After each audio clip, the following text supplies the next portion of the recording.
আমাদের দল নির্বাচনের প্রাককালে আমাদের বর্তমান মাননীয় প্রধানমন্ত্রী যে নির্বাচনী ইস্তেহারে বলেছিলেন যে আমরা যদি জনগণের ম্যান্ডেট পাই তাহলে আমরা 5 বছরে 20,000 কিলোমিটার খাল খনন করব।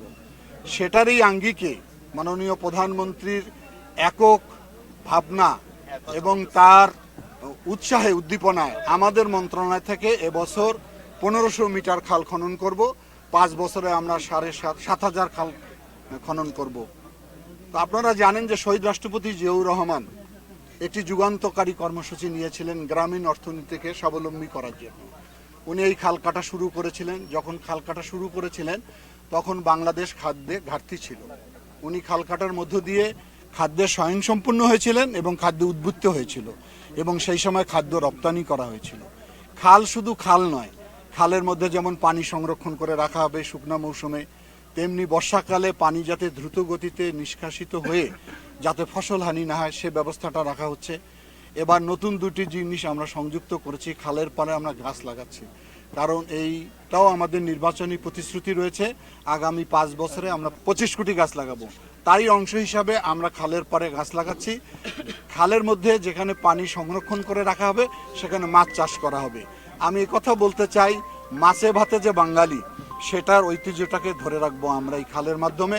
সর্বোপরি গ্রামীণ অর্থনীতিতে একটা চাঙ্গা ভাগ আসার একটা মহাপরিকল্পনা হচ্ছে খাল। আমাদের মাননীয় প্রধানমন্ত্রী দেশের বিভিন্ন অঞ্চলে নিজে ব্যক্তিগতভাবে উপস্থিত থেকে খাল খননে অংশগ্রহণ করছে। আর বাংলাদেশের এই গ্রামীণ অর্থনীতিকে যদি আমরা স্বাবলম্বী করে তুলতে পারি তাহলে বাংলাদেশের অর্থনীতি স্বাবলম্বী হবে। এই যে খাল কাটার আর একটি গুরুত্ব হচ্ছে যে আমাদের সারফেস ওয়াটার সেটা দিন দিন কমে যাচ্ছে। এটাকে ধরে রাখতে হবে আমাদের নদীগুলো দিন দিন শুকিয়ে যাচ্ছে। পার্শ্ববর্তী একটি দেশের পানি বৈষম্যের কারণে সেখান থেকে আমরা ঠিক মতো পানি পাচ্ছি না। আপনারা জানেন যে আমি একটা আন্দোলন করি জাগোবাই তিস্তার পানির জন্য। তিস্তা এখন মরুভূমিতে পরিণত হয়েছে। সে কারণেই তিস্তা মহাপরিকল্পনা এবং পদ্মা মহাপরিকল্পনা বাস্তবায়নের উদ্যোগ বর্তমান সরকার গ্রহণ করেছে। আর আপনারা যেটা বলছেন যে এই ব্যাপারে যদি কোনো দুর্নীতি থাকে সেগুলো তো অবশ্যই আমরা অ্যাড্রেস করতেছি। যেখানে আপনারা জানেন 17 বছর তো বাংলাদেশে দুর্নীতিতে নিমজ্জিত ছিল। তো একদিনে তো সব কিছু পরিষ্কার করা সম্ভব হবে না। তবে এই ধরনের কোনো যদি স্পেসিফিক অভিযোগ হয় তাদের বিরুদ্ধে অবশ্যই আমরা ব্যবস্থা গ্রহণ করব। আজকে আমার মাঝে এই মানিকগঞ্জের কৃতি সন্তান আমাদের প্রিয় আপা, আমাদের পর্যটন এবং বিমানমন্ত্রী উনি উপস্থিত আছেন। আমাদের এই আসনের এমপি জিন্না ভাই উপস্থিত রয়েছেন। আমি মনে করি এখানে আমাদের দলীয় নেতাকর্মীরা উপস্থিত রয়েছেন, আমাদের সরকারি কর্মকর্তারা উপস্থিত।